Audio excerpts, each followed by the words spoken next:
Hello and welcome back to NDTV Profit. We're now in conversation with the management of Kalpataru Projects after reporting a very strong set of earnings in Q3. To talk about that and a lot more, I'm being joined by the management, Mr. Amit Uplenchwar. He is the company's director at Kalpataru Projects. Mr. Uplenchwar, thanks so much for joining in. Firstly, many congratulations on the strong set of numbers. I just want to start off with the order book positioning first, because there are multiple things we have to talk about.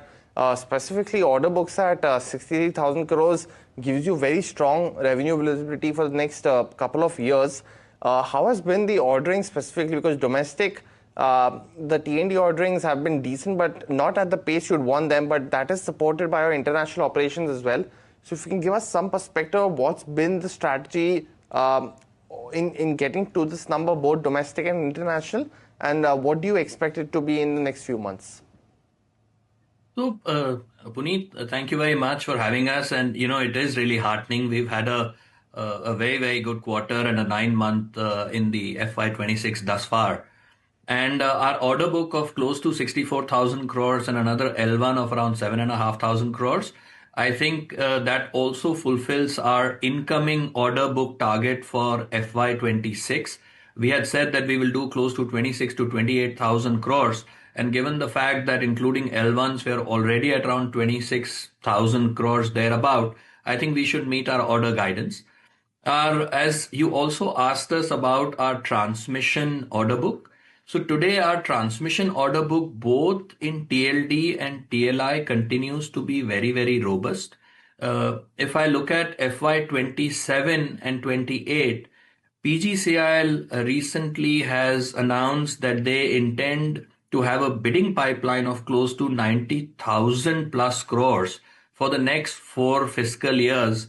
And, we being one of the top 2-3 players in the segment, hope to get a pie of that pie. Also internationally, if you look at the numbers that have been announced in terms of prospect, runs into hundreds of billions of dollars. And for us, even a very, very small portion of that in lower single-digit percentages of that market pie will ensure that we have enough and more orders coming both in domestic and international transmission for us going forward, at least for the next 2 to 3 years. The other aspect, Mr. Uplenchwar, has been your financial performance as well. Now, order book, you mentioned that it sounds and looks robust over the next few years. The thing is, in Q3, there was the revenue growth has been very strong at 16%. EBITDA has grown at 7%. Now, for EBITDA specifically, you've reduced debt, you've improved your net working capital days in that aspect. So how should we look at the margin number going forward?